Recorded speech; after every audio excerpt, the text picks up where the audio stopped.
Dois dos vídeos mais amados aqui do canal são sobre Tolstói e Dostoiévski.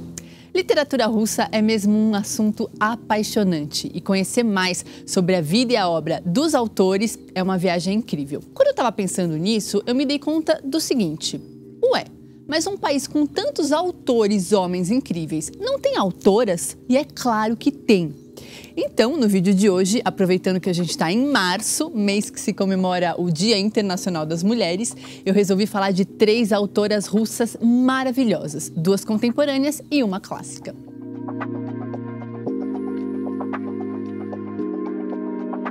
Assim que eu decidi fazer essa pesquisa, fui logo tirando da minha estante o livro A Guerra Não Tem Rosto de Mulher, da Svetlana Alexievich. Olha, eu já aviso que eu não sei se a pronúncia dos nomes russos está correta. Bom, você já deve ter ouvido falar dessa autora porque ela ganhou o Prêmio Nobel em 2015 e tem sido muito falada desde lá. Esse livro me prendeu durante todo o meu último final de semana e eu não tenho outro adjetivo a não ser sensacional. Só que ao mesmo tempo o livro é fortíssimo e eu precisei parar várias vezes para respirar durante a leitura. Não é um livro para ler se você está procurando alguma coisa para relaxar ou apenas uma história para se entreter. A autora nasceu na Ucrânia em 1948 e, além de escritora, é também jornalista. Ao longo da sua vida, ela foi refinando seu estilo e, de certa maneira, fundindo o registro jornalístico com a narrativa literária. No começo do livro, ela conta que durante muito tempo procurou um gênero capaz de corresponder à forma como ela enxerga o mundo, como seus olhos e os seus ouvidos se estruturam. E, de fato, é um desafio tentar definir o gênero desse livro. Ele é dividido em capítulos, como um romance tradicional, mas em sua maior parte é composto por fragmentos de relatos que a autora colheu durante muitos anos. Relatos de quem? Das mulheres que lutaram na Segunda Guerra Mundial pela União Soviética. Mulheres que, de fato, pegaram em armas, foram para o fronte e nunca tinham sido escutadas antes. Você quer escutar o final dessa história? Então, que tal se inscrever no canal, se você ainda não está inscrita nem inscrito, e ativar o sininho de notificação. Aliás, isso é muito importante. Algumas pessoas têm comentado com a gente que não sabem quando tem vídeo novo. Então, se você quer assistir os nossos vídeos assim que eles saem, é importante ativar o sininho de notificação. E por último, aquele joinha que é rapidinho e não custa nada. A autora conta que nas suas investigações ela não estava interessada nos fatos heróicos da guerra, nos inimigos abatidos, prédios bombardeados e batalhas vitoriosas. Pelo contrário, ela queria encontrar a experiência emocional, íntima e humana de quem esteve no fronte, no limiar entre a vida e a morte. Como ela mesma diz, estou reunindo algo que chamaria de conhecimento do espírito. Sigo as pistas da vida interior, faço anotações da alma. O livro tem muitos relatos e diversos acontecimentos. Então, mesmo que eu conte uma coisa ou outra, não é spoiler. Acreditem, não vai estragar a experiência de leitura de vocês. Muitas mulheres contam para Svetlana que, na época, elas tinham 16 ou 17 anos quando foram para o fronte. E bem mais velhas, contando suas experiências para a autora, elas reconhecem que não tinham a menor ideia do que era uma guerra. Contando suas memórias, elas dizem que os velhos têm medo da morte, mas os jovens, ao contrário, dão risada dela. A propaganda soviética em prol da pátria fazia totalmente a cabeça dessas meninas e muitas queriam pegar em armas e, de fato, matar. Elas não queriam ficar nos postos de comunicação ou na enfermaria. Uma curiosidade é que o livro é cheio de 3 pontinhos, reticências. Várias frases terminam com reticências. Isso porque as mulheres estão trazendo do fundo da memória lembranças às vezes muito difíceis e amargas. Esse trazer o passado para o presente tem um tempo próprio para acontecer. Ele precisa de uma certa pausa, uma certa suspensão. E os 3 pontinhos fazem total sentido. Nas páginas do livro, os 3 pontinhos contribuem para a gente sentir esse tempo da memória acontecendo na frente da Svetlana Alexievich enquanto ela colhe os relatos. E assim, quando você acha que já leu o relato mais terrível do mundo, logo vem outro mais forte ainda. Alguns exemplos. Se você não quer saber nada, agora é hora de fechar os ouvidos. uma franco-atiradora que voltou para casa depois de anos na guerra. Mas o seu rosto estava tão diferente que a sua própria mãe não a reconheceu. Além disso, ela encontrou seus irmãos mais novos sem roupa, sentados em cima do feno, porque eles não tinham nem o que vestir. Ou então, uma outra mulher soldado que deu à luz no pântano, em plena floresta, e que esfregava sal na pele do bebê para ele chorar. E ela fingir que ele estava doente, para assim conseguir passar pelos postos onde estavam os alemães e se infiltrar. Um trecho que me chamou muito a atenção é de uma entrevistada que diz que depois da guerra foi preciso reaprender tudo que era normal, que era habitual. Reaprender a vida cotidiana. Como aprender a usar saia? Parecia que as pernas se confundiam. A gente estava de vestido, sapatos e quando encontrava um oficial, sem querer estendia o braço para bater continência. Estávamos acostumadas às rações, a receber do governo. Depois, quando você ia à padaria, pegava o pão, o que precisava e esquecia de pagar. Era preciso aprender de novo tudo o que era habitual, lembrar a vida cotidiana, o normal. Apesar de ser um livro fortíssimo, ele é muito tranquilo de ler. Em termos de linguagem, ele não tem nenhum desafio. O difícil mesmo é se dar conta que nós, seres humanos, estamos em guerra desde sempre. E se tem um livro que pode te convencer do quanto isso é absurdo, é esse aqui. Ainda nas autoras contemporâneas, um nome que vale muito a pena conhecer é o de Lyudmila Petrushevskaya. Ufa! Autora do livro de contos Era uma Vez uma Mulher que Tentou Matar o Bebê da Vizinha, que foi best-seller no New York Times e vencedor do World Fantasy Award, um importante prêmio no gênero fantasia. A autora veio ao Brasil em 2018 para Flip e foi uma verdadeira sensação. Bésame mucho. Contando inclusive alguns episódios da sua vida. Ela foi criança durante a Segunda Guerra Mundial, passou muita fome com a sua família, revirando lixo em busca de alimento e começou a gostar de literatura bem pequena. A sua avó lhe contava histórias de Nikolai Gogol, que ela sabia de cor. E olha só que coincidência, o próximo lançamento da editora Antofágica é O Nariz, justamente dele, Nikolai Gogol. Em breve vocês vão ver algumas imagens do livro lá no Instagram da editora. Bom, voltando a Lyudmila, aqui no Brasil, vestindo preto, vários anéis e chapéu de abas largas, ela acabou personificando o apelido que recebeu, a Rainha do Horror Russo. Era uma vez uma mulher que tentou matar o bebê da vizinha. É um livro de contos que dialoga com o gênero horror e que usa a forma dos contos de fadas. Os personagens das histórias não têm muita psicologia, a gente não tem acesso ao que se passa dentro deles. E as narrativas também não abrem muito espaço para descrições minuciosas de cenários e objetos. São histórias que se desenvolvem rapidamente, muitas vezes com eventos fantásticos e absurdos.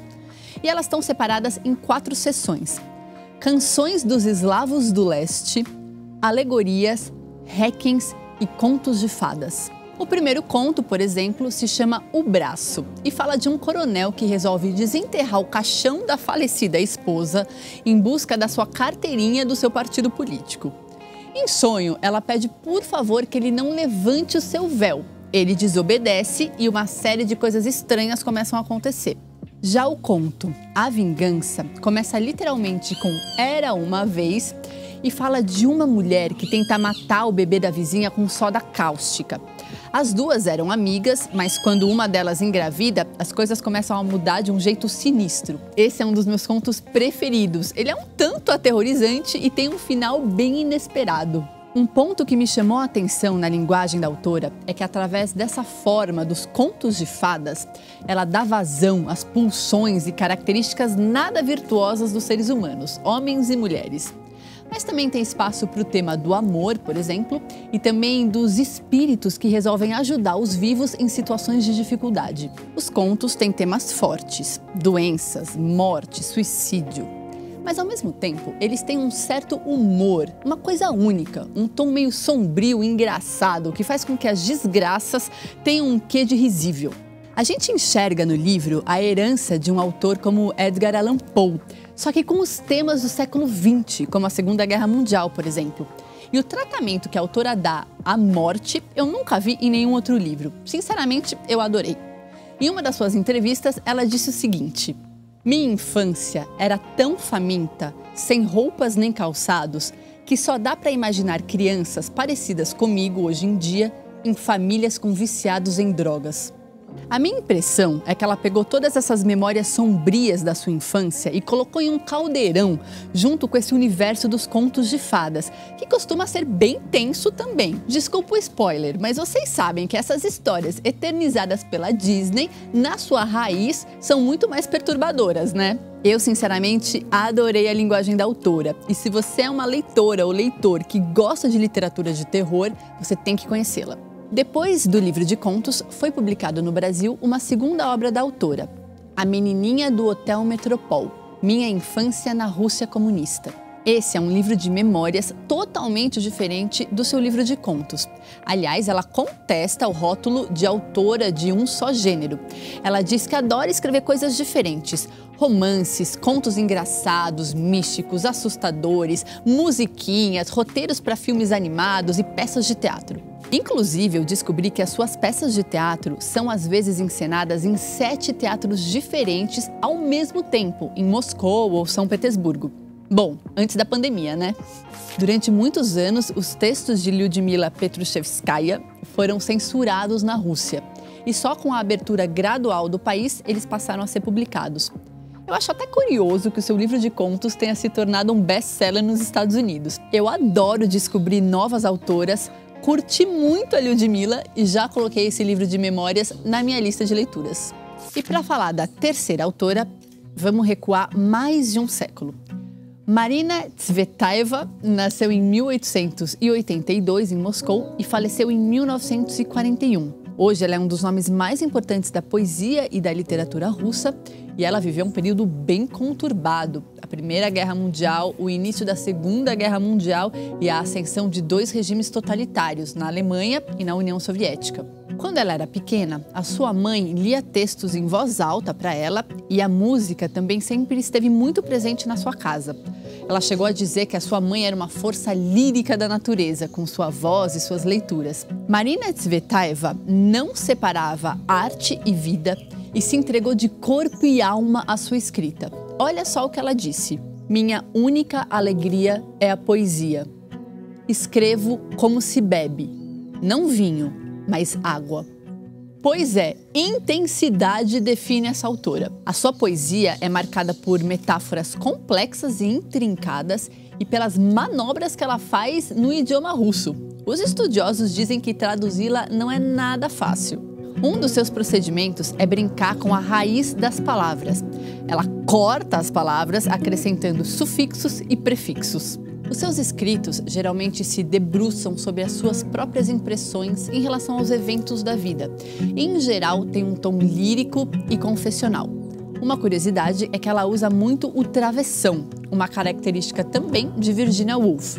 Ela não escrevia somente poesia, mas também muitas cartas e ela anotava compulsivamente nos seus cadernos. Parte de todo esse material está no livro Vivendo sob o Fogo, Confissões, uma compilação de cartas, diários e anotações organizado pelo crítico literário Tsvetan Todorov. Nesse livro, que é um belo de um calhamaço que eu tô lendo bem aos poucos, além da poesia e da prosa da autora, a gente pode conhecer um pouco também da sua vida, que foi sofrida e tumultuada. Haja intensidade com essas autoras russas, viu? Marina Tsvetaeva foi totalmente absorvida pela atividade literária e pela família. Ela não se envolveu com política, como era comum que os artistas e escritores da sua época fizessem, e como talvez esperassem dela. A autora não tomou partido na Revolução Bolchevique. Isso fez com que ela sentisse uma profunda solidão e uma dificuldade imensa de se encaixar nos meios literários, tanto na Rússia quanto fora dela. Ela morou durante muito tempo na França com seu marido e filhos, passando muita fome e dificuldade. Uma de suas filhas morreu de fome e no livro Vivendo sob o Fogo, a gente fica sabendo que durante um certo período, em plena guerra civil na Rússia, o único alimento que ela tinha para oferecer para os filhos era água fervida com restos de batata e algumas gotas de gordura de origem desconhecida. Ai. Mas calma, o livro não tem só coisa triste. A gente fica sabendo também que durante alguns períodos ela trocou longas correspondências com outros autores e poetas. E que essas correspondências a inspiravam e faziam com que ela entrasse em um novo período de escrita literária. Uma das trocas mais intensas foi com o poeta russo, que eu nunca tinha ouvido falar, Boris Pasternak. E o curioso dessas cartas é que a gente sente uma relação amorosa e afetiva sendo construída através das palavras. Nessas cartas, eles discutem história, política, poesia e criação artística. Em alguns momentos, um dos dois propõe um encontro, que sempre é postergado pelo outro. Esse querer e não querer vai tensionando a linguagem dos dois e serve de motor criativo para eles. De forma não declarada, esse desencontro acaba sendo nutrido poeticamente pelos dois. Pesquisando tudo isso, me veio à cabeça as conversas virtuais que rolam soltas hoje em dia. Quem aí nunca conheceu alguém pela internet, ficou trocando mensagens, mas ao mesmo tempo não querendo exatamente conhecer a pessoa? Agora, uma das maiores poetas da Rússia não vai simplesmente dizer "eu te amo" na carta, né? Poetas usam as palavras de jeitos impensáveis. E para falar do seu amor por Boris Pasternak, Marina Tsvetaeva vai usar metáforas de um jeito bem intrincado. Olha só, amo é apenas um sinal de convenção atrás do qual não há nada. Você me entende? Eu não lhe digo essa palavra de forma alguma. O que eu sinto por você é muito preciso, completamente provado. Eu encaro de forma topográfica.